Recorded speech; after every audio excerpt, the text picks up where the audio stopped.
funny as I thought it was going to be. Thought you were going to do something vulgar with it. Disappointed by a hillbilly again, I tell you.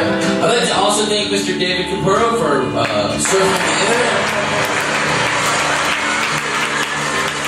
David Capurro and Hal.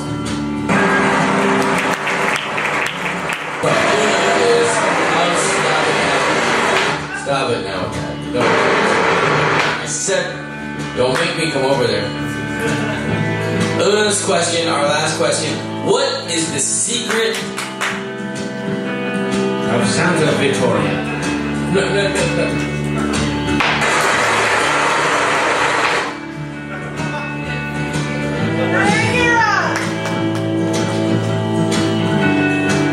What is the secret?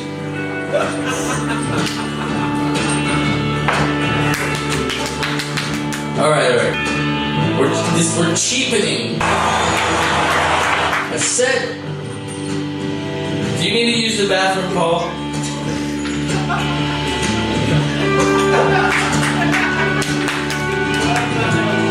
Everybody wants to be in show business. No. Hand away from that button. What is this?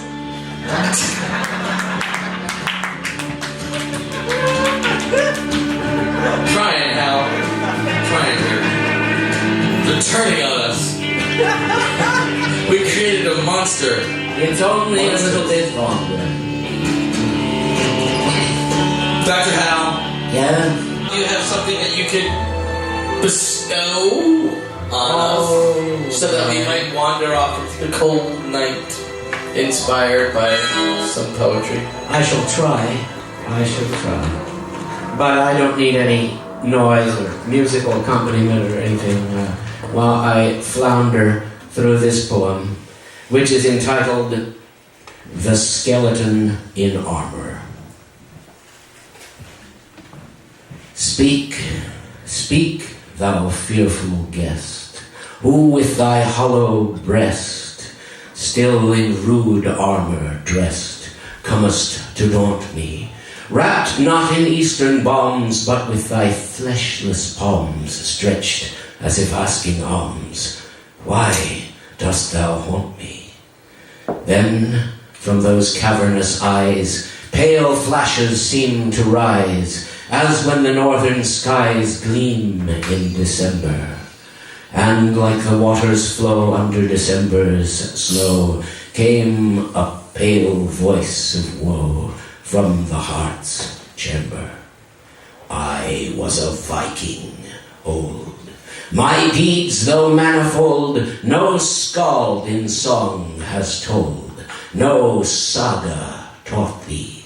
Take heed that in thy verse thou dost the tale rehearse, else fear a dead man's curse. For this I sought thee. Far in the northern land, by the wild Baltic's strand, I with my childish hand tamed the gyr-falcon, and with my skates fast bound skimmed the half-frozen sound that the poor whimpering hound trembled to walk on.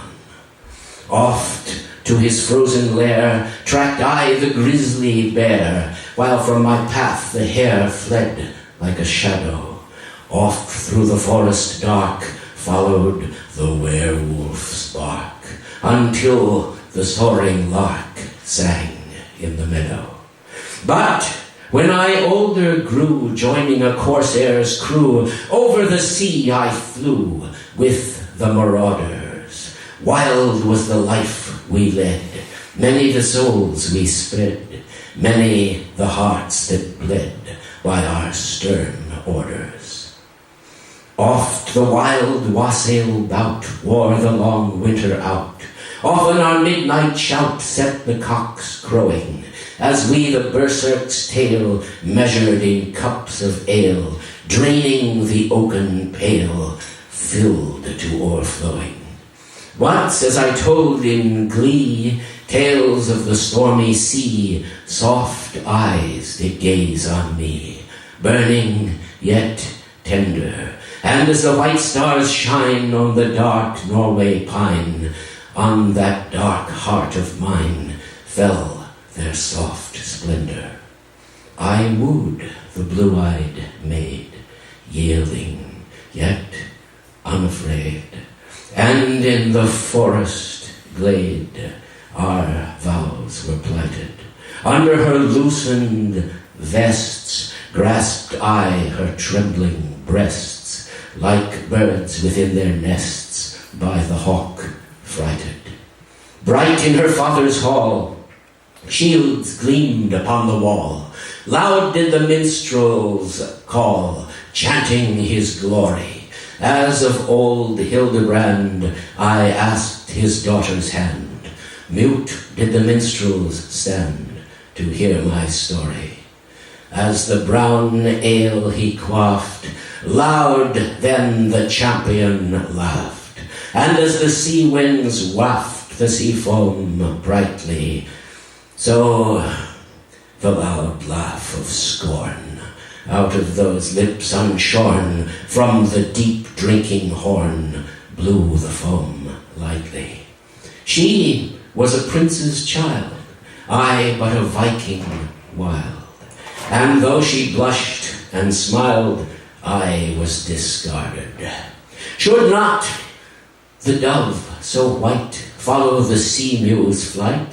Why did they leave that night her nest unguarded?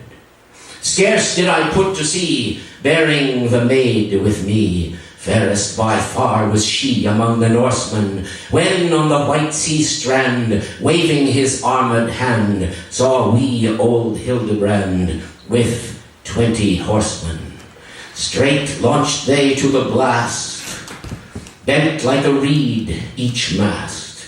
Yet we were gaining fast when the wind failed us, and in the sudden flaw came round the gusty scaw, so that the foe we saw laugh as he hailed us. And as the flapping sail veered round to catch the gale, death was the helmsman's hail, death with no quarter.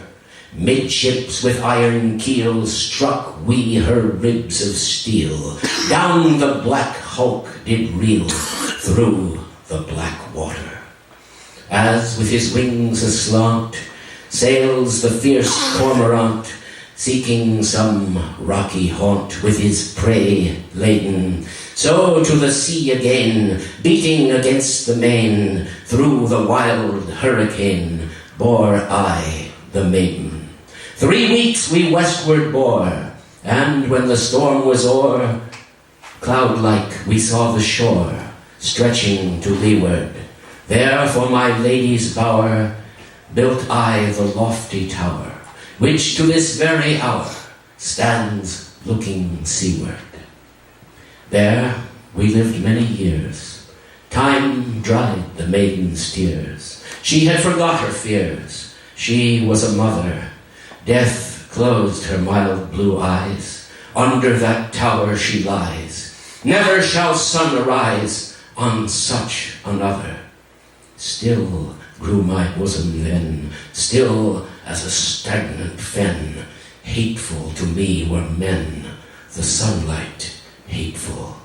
In the vast forest here, clad in my warlike gear, fell I upon my spear.